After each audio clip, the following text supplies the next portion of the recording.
do braço. Ele veste um uniforme cinza de operário, o mesmo que os integrantes da quadrilha usam, segundo a polícia.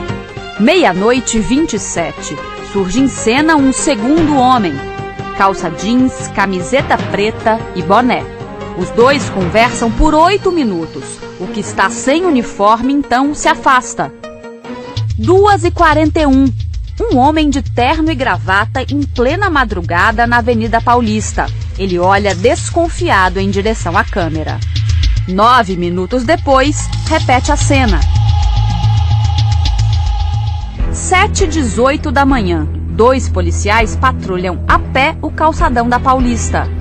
A poucos metros deles está em pleno andamento, já na reta final, um dos maiores assaltos da história do Brasil. 1 hora depois, os bandidos vão deixar a agência por uma saída lateral com um valor incalculável em joias e dinheiro. Veja agora esta imagem. Passa das 10 horas da manhã. Uma viatura da Polícia Militar se aproxima lentamente pela calçada. A esta altura, os bandidos já deixaram o banco. Pouco depois, o motorista dá ré e vai embora. Na cena seguinte, uma outra viatura surge na tela, desta vez bem mais rápido. O assalto ao Itaú acabava de ser descoberto. Os clientes souberam do roubo bem depois. É uma falta de dormir, é uma insegurança total. É incrível. Dos 138 cofres particulares arrombados pela quadrilha, 120 continham bens valiosos. Algumas vítimas procuraram a delegacia para listar os itens roubados. São joias, relógios, canetas, ouro e até dinheiro em espécie. A quantia exata levada pelos criminosos é impossível de ser calculada. Ainda não consegui me recuperar da minha história, que eu ia passar por meus filhos mais. Esta lista relaciona mais de 100 itens no cofre particular de um casal de São Paulo. Anéis, colares de diamante, brincos de ouro, relógios de marcas famosas avaliados em R$50 mil. Só de relógios da marca Rolex foram 21. R$1 milhão de um só cliente. Segundo o especialista em joias, é impossível estimar o tamanho exato do prejuízo. Eu estou morrendo de receio de falar alguma coisa e, de repente, o Banco Itaú se voltar contra mim, porque agora a questão é a seguinte: quem vai me pagar, né? O que explica a demora da investigação em um assalto com estas proporções? Os procedimentos padrão foram adotados. O banco comunicou o roubo à delegacia do bairro. A delegacia avisou eletronicamente ao departamento especializado. E a ocorrência chegou, enfim, a este prédio, o DEIC. Neste caminho todo, só esqueceram de uma coisa: avisar que o caso era grave. O que fez toda a diferença. Só com a colocação da Record é que eu pude avaliar a extensão do roubo, as proporções do roubo e indagar das diligências que deveriam ser sido processadas, insetadas e que na realidade até então não haviam sido feitas. Os equipamentos utilizados pelos bandidos só chegaram às mãos da polícia 11 dias depois do assalto. Aos poucos, o cinematográfico assalto ao Itaú começa a ganhar algumas respostas. Mas ainda são muitas as perguntas. Onde estão as imagens gravadas pelas câmeras do banco? Por que nenhum dos 3 alarmes da agência estava ligado?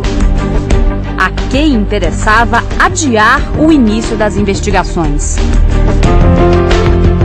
Como as vítimas serão ressarcidas? Um tesouro descoberto por acaso. Ao cumprir um mandado de prisão por furto, a Polícia Civil de Goiás conseguiu prender Ricardo da Silva Gonçalves, de 28 anos. Mas o que ninguém sabia é que na casa do suspeito, em Aparecida de Goiânia, estava escondida uma fortuna. Rubis, esmeraldas, ametistas, cristais, dezenas de pedras preciosas avaliadas em quase R$2 milhões. Foi através de inúmeras diligências que foram feitas, diligências de campo, né? Foi o grupo anti-sequestro, né? Assim que teve informação de que o furto havia sido cometido pelo condutor de uma Hilux, foram feitas diligências de campo e também junto ao sistema da Polícia Civil para fazer levantamentos, né, de furtos praticados com o Hilux, até que se chegou a vários endereços que foram chegados e afunilou para o endereço do autor do furto. O dono das pedras preciosas estava de passagem por Goiânia. Vinha do Pará com destino a São Paulo e parou para almoçar em um restaurante no setor marista. Com quase 10 passagens pela polícia, Ricardo agia sempre da mesma forma. Ele é dono de uma caminhonete muito parecida com essa. Percorria regiões nobres de Goiânia, geralmente áreas movimentadas, de muitos bares e restaurantes. E foi aí, na hora do almoço, no dia 19 de março deste ano, que ele escolheu o veículo a ser furtado. Uma caminhonete parecida com essa. Estacionou ao lado dela. Quebrou o vidro usando um martelo. E aqui dentro encontrou a fortuna, mas levou as pedras para casa e não sabia que elas tinham tanto valor. Na Delegacia Estadual de Investigações Criminais, o acusado negou tudo. Quem disse que eu estava com alguma coisa? Não estava com nada, não? Nada. Tem filmagem, tenho tudo provando que eu não tinha nada. Você foi preso por quê? Converse com meus advogados que eles responderão tudo. Como aparece nas imagens das câmeras de segurança do restaurante, Ricardo não agia sozinho. Ele furtava o interior dos veículos junto com um comparsa, que ainda não foi identificado pela Polícia Civil. Um cofre cheio de diamantes. Era tudo o que os assaltantes queriam e foram buscar. Aqui fica a maior mina de diamantes da América do Sul, a mina Braúna. Ela era o alvo dos criminosos. O assalto impressionou pela ousadia e pelo equipamento utilizado pelos invasores. Armamentos pesados, drones e até explosivos. O grupo também fez reféns para chegar ao cofre, onde ficavam guardados os diamantes. Mais de 20 assaltantes chegaram aqui por volta de 11 horas da noite. Eles estavam em 6 veículos. Um deles foi utilizado para arrombar aquele portão. Eles jogaram em cima do portão, arrombaram, entraram e renderam o segurança. Os homens chegaram atirando. A foto da fachada da empresa, feita logo após o assalto, mostra as marcas de balas deixadas pelas armas dos criminosos. Esse trator também foi atingido pelos disparos. Nossa equipe não teve autorização para se aproximar da sede da mineradora. Os reféns serviram de escudo para que os seguranças da mina não atirassem nos assaltantes. É o que conta esse outro homem, que também tem medo de se identificar. O carro dele também foi atingido por disparos. Fomos de a pé, como refém, de mão para cima, e eles gritando que tinha refém que não era para reagir. Um dos reféns foi levado pelos assaltantes até a sala do cofre, que fica a 700 metros da portaria. Ele conta que lá dentro, com dinamite, eles estouraram 2 portas de aço. Ao pegarem o cofre, os assaltantes comemoraram. Ficaram muito alegres. O que eles falavam? Que agora sim. Essas fotos mostram como foi o estrago. As portas da sala do cofre sumiram. A fechadura de uma delas ficou retorcida.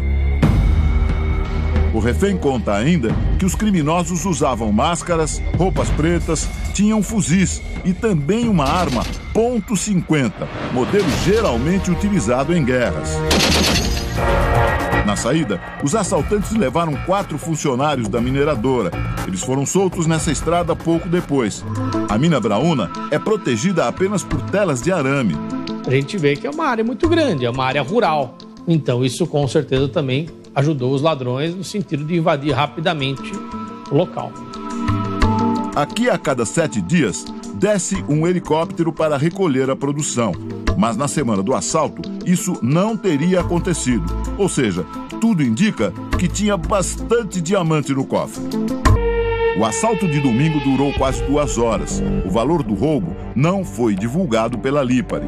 No site da empresa, consta que a capacidade de processamento é de 2.000 toneladas de minério por dia. Isso poderia significar que são extraídos quase 2.000 quilates por dia, ou seja, diariamente, 400 gramas de diamantes. A cidade é pacata, mas vive momentos de apreensão desde o ano passado, quando uma quadrilha assaltou o único banco do local, que poucas semanas depois fechou as portas. E a população estão sem banco, inclusive. Sem banco, um sofrimento terrível, porque nós temos que nos deslocar até outra cidade para obtermos os serviços, né? O povo está preocupado. Preocupado e muito. Além de conhecimento de causa, o assalto à mina indica sofisticação por parte dos criminosos. Esse roubo foi planejado há um bom tempo. Há mais de 2 meses, os assaltantes estiveram por aqui. Eles utilizaram drones para fazer imagens aéreas da mineradora e mapear a propriedade. No mês de novembro, funcionários da mineradora chegaram a fotografar um drone sobrevoando a empresa, como mostram essas fotos exclusivas. Este morador da cidade afirma ter visto há 2 meses vários homens dentro de um carro perto da casa do gerente da mineradora no centro da cidade. Ele conta que um deles carregava uma arma. A impressão que eu tive que era uma calibre 12 e eles arrumando um aviãozinho. Os homens estariam guardando 2 drones que teriam sido usados para monitorar a casa do gerente da empresa. Um estava na mão, né, do rapaz que estava em pé e o outro estava agachado. Eles tinham 2 drones? 2 drones. 2 drones. Um estava na mão, o outro estava sendo guardado. Exatamente. A direção da mineradora e a empresa de segurança chegaram a comunicar à polícia que tinham sido monitoradas por drones. Mas, segundo a investigação, não tomaram medidas especiais. Em nota, a empresa Brinks, responsável pela segurança da mina, esclarece que está colaborando para o andamento das apurações. Já a mineradora se pronunciou por nota e disse que, mesmo diante de todo o aparato de segurança existente, homens fortemente armados renderam a vigilância patrimonial, invadiram o local e realizaram o crime. E que a Lipa de Mineração está colaborando com o trabalho das autoridades policiais e aguarda o resultado das investigações que seguem sob sigilo. Mas a polícia de Nordestina diz o contrário. A gente gostaria que a empresa colaborasse mais, até a empresa de segurança, para que a delegacia daqui também pudesse realmente facilitar o trabalho de vocês. Ter um trabalho melhor de investigação. Mas, infelizmente, essas informações não foram passadas ainda.